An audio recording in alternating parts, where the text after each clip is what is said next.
Anfernee Simons has his best game of the Celtics season. Payton Pritchard adds 21 points, and the Celtics beat the Chicago Bulls 115-101 despite really struggling offensively for much of this game. Here's how they did it. We'll talk about all of that in just a second. Jaylen Brown with the flush. Tatum the drive. Tatum the finish. It is banner 18. The mission commanded is mission accomplished. They always say the first game after a road trip is the trap game. The Celtics went 4-1 in this West Coast road trip, punctuated by an amazing victory against the streaking Los Angeles Clippers. Jaylen Brown has scores 50 points. Everybody knows there's a lot of buzz around the Celtics right now. And normally when all the buzz is at its highest, you come back from that 10-day road trip, I should say. And a lot of times, especially over the last couple of years that I've covered the team, teams struggle playing back at TD Garden. There's a psychological phenomenon there that is pretty interesting. And so everybody knew that despite the fact the Chicago Bulls are not one of the best teams in the league, they're in the 9th seed in the Eastern Conference, there's a lot of challenges that come with coming back home after a road trip. And early on, you could see that. The shots that have been falling for Jaylen Brown all season long were falling short. The shots that Derek White was hitting on this road trip were not falling. And so you could feel that the shots were hard to come by, the points were hard to come by, but even still, they were up by double digits for almost the entire game. And I would say that after this game, Joe Mazzulla was almost like the happiest that he's been all season after a win, because even though they were not shooting well for most of this game, it didn't impact the defense. It didn't impact the rebounding. They have 14 offensive rebounds in the first half. Deflection after block after steal. Ugo and Luka and Anfernee check into the game, and like that unit came in with so much energy. You got good minutes, good effort from really everybody that played tonight. Baylor Shireman, Jordan Walsh, who is now coming in late in those first quarters rather than starting the game. And this team just competed. And Joe joked post-game like, they didn't look good, but they played really hard and they competed, and that's all you can really ask for. And so this is actually a quintessential win in a lot of ways, in the sense that it wasn't the kind of night where you were on, multiple guys just had the hot hand, right? You talk about LA, Jaylen Brown obviously goes for 50, but Derek White was on fire to start that game, right? In this game, it was kind of like somebody has to find some sort of flow, and Joe said he felt confident that somebody was going to find that flow, and it ends up being the two guards that have got a lot of buzz this season for like who should be starting, who should be playing, Anfernee Simons and Payton Pritchard. Those two guys put together really strong offensive performances on a night where that was really hard to come by. Jaylen Brown had his worst game of the season by far. He could not buy a bucket, and he was short on everything, and he was kind of pantomiming the shooting motion, trying to get himself back in a flow, and he couldn't do it. But hey, he picked a really good night to struggle because this team made up for it in other ways. So first things first, I come out here on this podcast after games and I talk about what stood out to me, what were the positive takeaways from those individual games. And normally, things that I talk about are individual performances, right? Individual guys that came in off the bench and provided a spark or whatnot.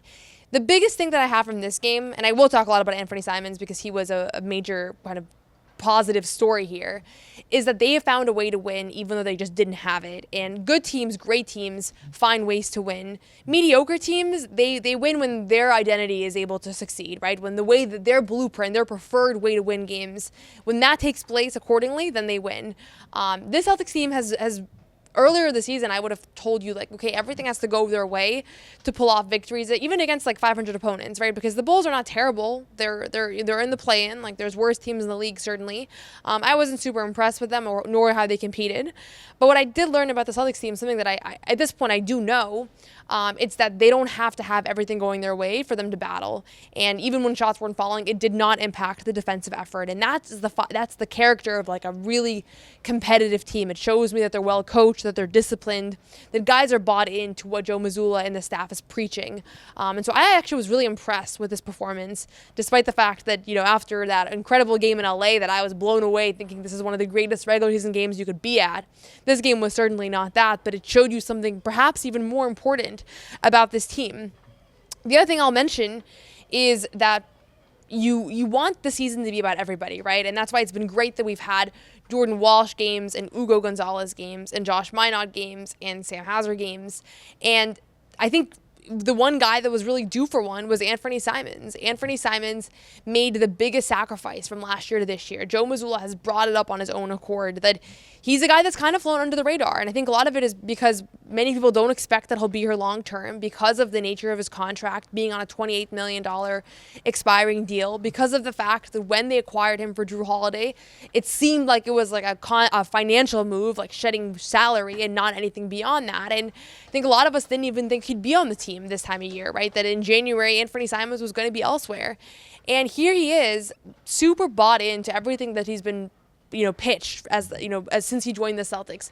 I've only heard positive things about Anfernee Simons behind closed doors, as a teammate, as a member of the locker room, as somebody who wanted to come in and improve defensively. And I asked Joe Mazzulla about the Anfernee Simons experience, and here's what he had to say about that.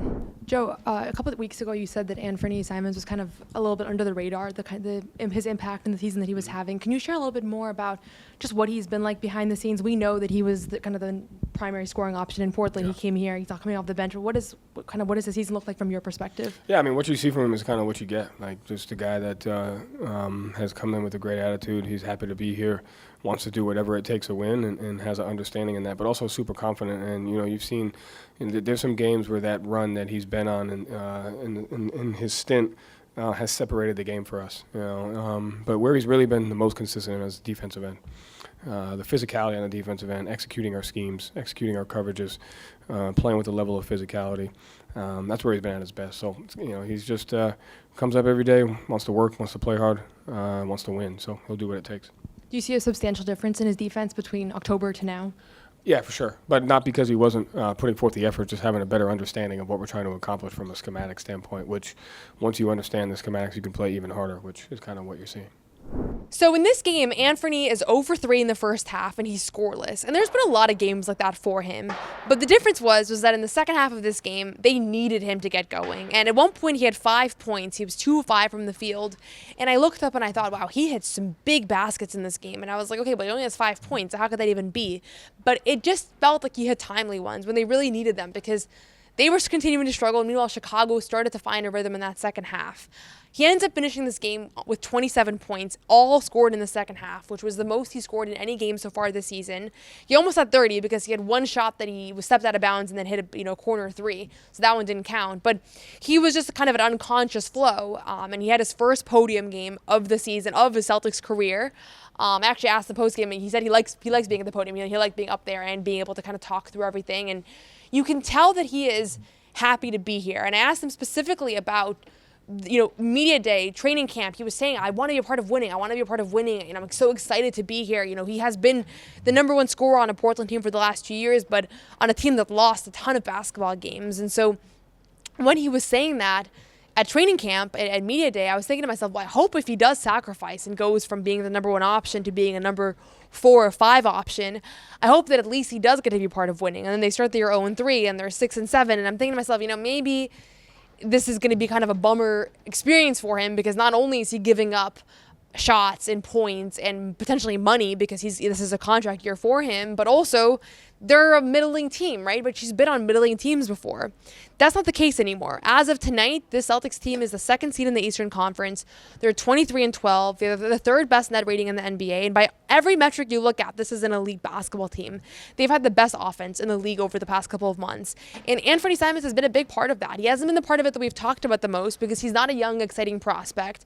And I don't know that he is like a pillar of this team that is here to stay for years to come. He might be. Who knows? Maybe they extend him this summer and they really like what he gave them in this one contract year.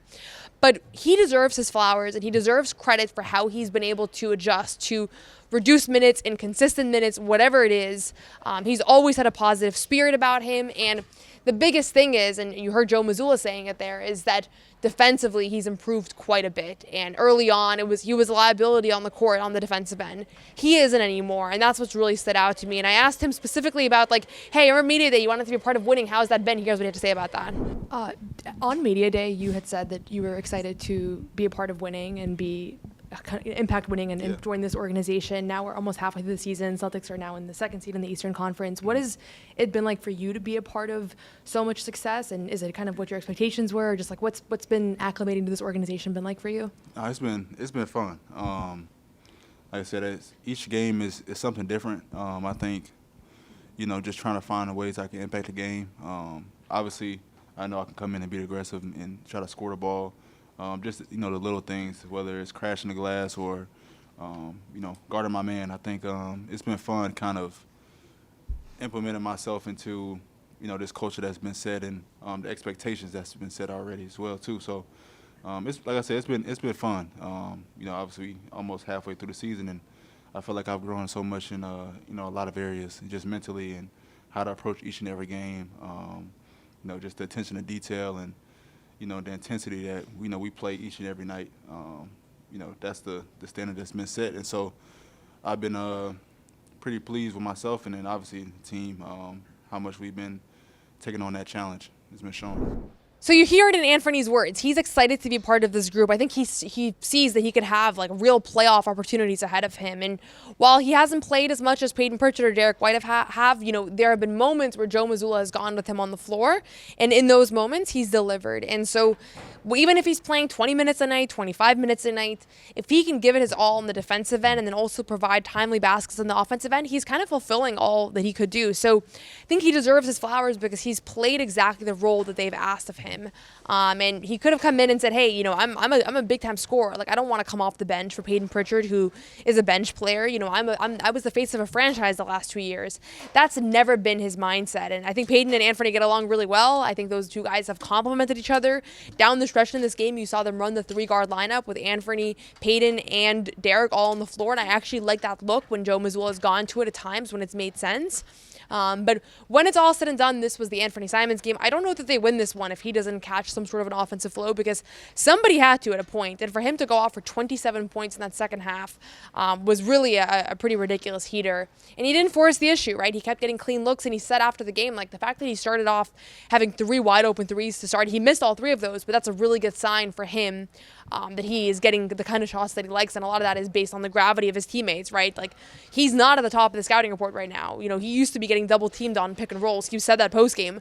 Right now, Jaylen Brown's the one that's coming in as an MVP candidate. Derek White, Payton Pritchard, those guys are playing ahead of him. So I think that he's almost given this team an X factor that come playoff time might make a really big difference. So they can come in, if Payton doesn't have it, they have Anfernee Simons that can come in, and he's a shot maker, right? He's a bucket getter, and we know that, and he knows that, and Joe knows that, and it could give this team some extra depth. So this episode is brought to you by PrizePicks. Whether you're starting a new routine or making player picks for the first time, trying something new could be hard, but in life and on PrizePicks, it always feels good to be right. With high-pressure playoff matchups every weekend and elite hoop action almost every night, the action never stops, and PrizePicks lets you take control. Missing your fantasy team? My league is already over, but with PrizePicks, I don't have to wait until next year's draft to keep playing fantasy. PrizePicks lets you play fantasy football every week, even in the playoffs. Pick your favorite players and win when they hit their projections every week. No draft requires. PrizePicks puts their users first, so all withdrawals are fast and secure. PrizePicks accepts most major payment methods, making deposits into your account quick and easy this sports season. Download the app today and use code CLNS to get $50 in lineups after you play your first $5 lineup. That's code CLNS to get $50 in lineups after you play your first $5 lineup. PrizePicks, it's good to be right. The last guy I wanted to mention is Payton Pritchard. Payton Pritchard, his season has been hotly debated. Tonight was a night where they really did need to find some sort of flow from Payton, and he provides 21 points early on in that second half. Nobody could buy a bucket. Payton Pritchard was getting to the paint, getting kind of good looks. That turnaround paint shot has just been such a pivotal part of the Celtics offense. It's been one of the NBA's most efficient actions. And the thing that I love about Payton Pritchard's game, and in that Clippers game, he barely attempted a shot through 3 quarters.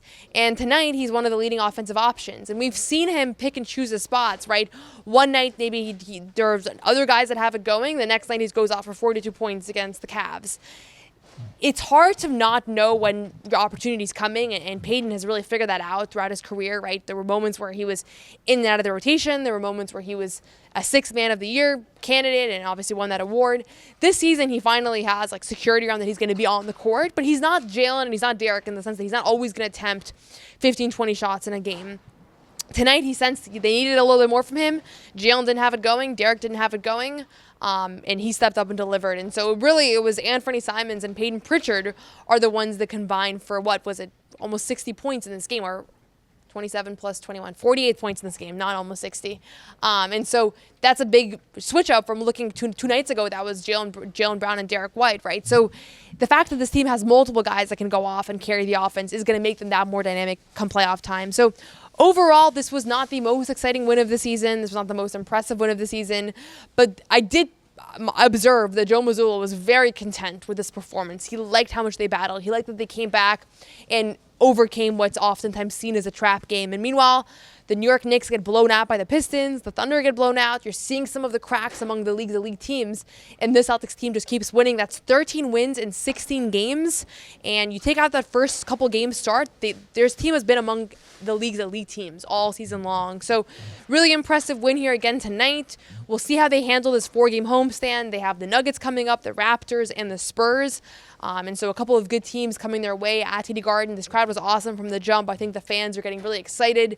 They're very much behind this group. They're seeing how much they're exceeding expectations. When Jaylen Brown was introduced in the starting lineup, this place was pretty loud. I think everybody was excited to have him back in town after a great road trip and again after that 50-point outing. So all that's to come, as always. Thank you for watching. You Got Boston. Leave a like, leave a comment. Let me know what you thought about this game.